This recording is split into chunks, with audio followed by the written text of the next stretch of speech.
सत्य सत्कर्म तत्पर हो। तुंगभद्रा नदी के तट पर आत्मदेव नामक ब्राह्मण रहते थे। महाराज बहुत सीधे साधे, बहुत सुशील। महाराज जितने सीधे इनके ब्राह्मण देवता और उतनी ही उल्टी इनकी घरवाली धुंधली। धुंधली इतनी क्रूर रहे कि जब तक पड़ोसी से लड़ ना ले तब तक उसकी रोटी नहीं पचती थी। अरे एक बार तो आत्मदेव गन्ना लेके गए, इतना बड़ा गन्ना, और जाकर के अपनी पत्नी को दे दिया, धुंधली को लो गन्ना खाओ। तो धुंधली गुस्से में बैठी थी, उठा करके वही गन्ना और आत्मदेव के सिर पे दे मारा। डंडा के 2 टुकड़े हो गए। जैसे गन्ना के 2 टुकड़े हुए, आत्मदेव बड़े प्रसन्न, बड़े खुश हुए। वाह देवी, तुम तो बहुत चतुर हो। तुमने सोचा कि एक गन्ना है, अकेले कैसे खा लें, एक गन्ने का टुकड़ा हम अपने पति को भी दे दें। तो बताइए कितने सीधे हैं कि गन्ना सिर में दिया, 2 टुकड़े हो गए, तब भी हंस रहे हैं। इतने सीधे आत्मदेव। एक दिन आत्मदेव सोच रहे हैं बैठे बैठे कि मेरे कोई पुत्र नहीं है। संसार में अगर कोई सुख है सबसे बड़ा, तो वह सुख है पुत्र सुख। शादी हो जाए, विवाह हो जाए, उसके पश्चात में अगर पुत्र ना हो, घर में जब तक छोटे बच्चों की किलकारियां न गूंजें तब तक वह घर शमशान के बराबर लगता है। तो आत्मदेव बड़े दुखी हुए और दुखी होने के पश्चात में वन में चले गए। वन में बैठ करके रो रहे थे, तब तक एक साधु महात्मा आए। उन्होंने आकर के पूछा कि अरे पंडित जी महाराज, क्यों रो रहे हो, क्या बात है? तो पंडित जी ने कहा कि प्रभु, हम रो इसलिए रहे हैं क्योंकि हमारे कोई पुत्र नहीं है। एक पुत्र होता तो ये जिंदगी हमारी सवर जाती। अब यति जो बाबा थे, बाबा ने अपना ज्ञान देना प्रारंभ कर दिया। अरे ब्राह्मण देवता, तुम तो यूं ही रोते हो। अरे कौन कहता है कि पुत्र के होने पर सुखी हो जाओगे? राजा सगर के 60,000 पुत्र थे, बताइए किसी ने सुख दे पाया? उल्टा उनके लिए तपस्या करनी पड़ी उनका उद्धार करने के लिए।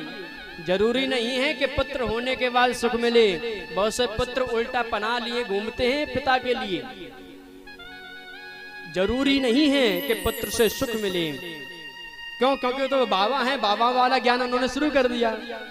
तो आत्मदेव कहते हैं कि सुनो महाराज, जो ज्ञान तुम दे रहे हो ना, ये ज्ञान हम भी जानते हैं, क्योंकि हम भी पंडित हैं, हम भी जानते हैं। लेकिन तुम तो बाबा हो, बाबा तुम गृहस्थों का सुख क्या जानो?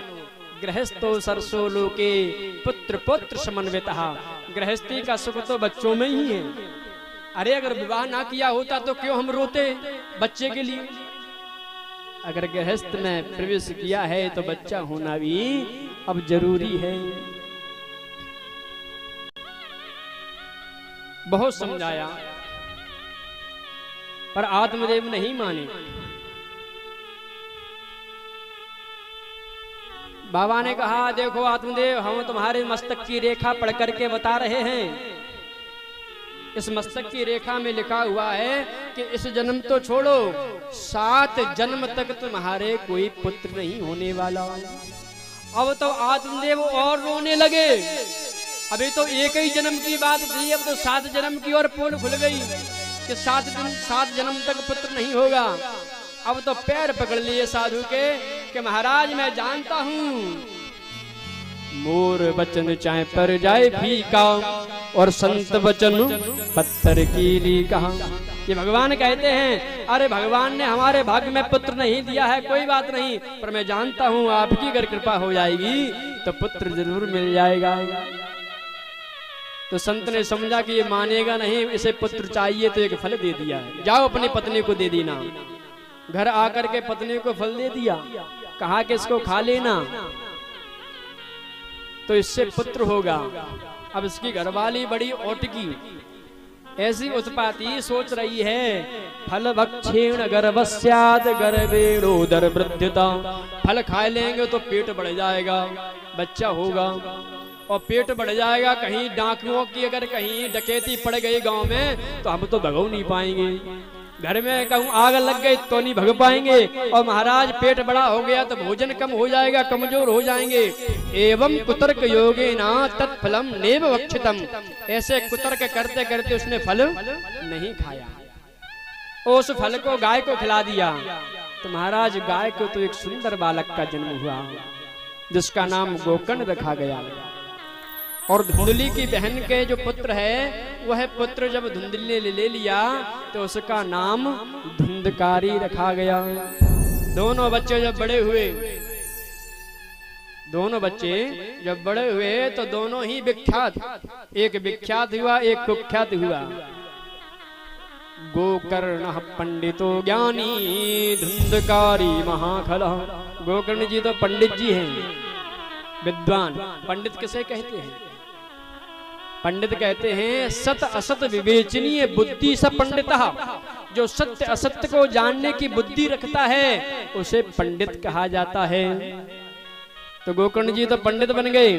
और धुंधकारी महाखल महादुष्ट, छोटे छोटे बच्चों को पकड़ कर लेके कुएं में पटक दे, दूसरों के घर में आग लगा दे। तो अपने भाई के इस दुराचार को देख करके आत्मदेव बड़े परेशान, उनके पिता बड़े परेशान, गोकर्ण भी बड़े परेशान।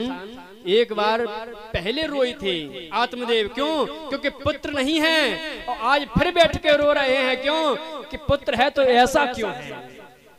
पुत्र से सुख मिले जरूरी नहीं है। आज फिर रो रहे हैं कि हे भगवान, पुत्र भी दिया तो कैसा पुत्र है। तब जाकर के गोकर्ण जी ने उन्हें समझाया है, अरे पिताजी ये संसार दुख स्वरूप है, यहाँ दुख ही मिलता है, सुख यहाँ मिलने वाला नहीं है। इसीलिए संसार को छोड़ करके वन में जाइए, भगवान का भजन करिए, तभी आप सुखी हो सकते हैं। आत्मदेव को ज्ञान दिया उनके पुत्र ने। आत्मदेव ज्ञान लेकर के जब चले गए, इधर गोकर्ण जी भी चले गए तीर्थ यात्रा के लिए। अब घर में कौन है? केवल धुंधकारी और धुंधली माँ। अब जब पिता नहीं है, भाई नहीं है, तो अपनी माँ से पैसा मांगने लगा जुआ खेलने के लिए। ए माँ, अब जल्दी बता, कहाँ चकिया के नीचे, चूल्हे के नीचे कहाँ छिपा के रखे रुपया, निकाल के दे। धुंधली ने कहा, बेटा अब रुपया नहीं, अब सब खत्म हो चुके हैं। अच्छा नहीं देगी तो मैं ये जलती हुई लकड़ी से तेरी पिटाई लगाऊंगा। जब इतना कहा तो दुखी होकर के धुंधली भी एक रात को जाकर के कुएं में कूद करके अपने प्राण को त्याग दिया। अब घर में अकेला धुंधकारी, घर में 5-5 वेश्याओं को बुला करके रख लिया।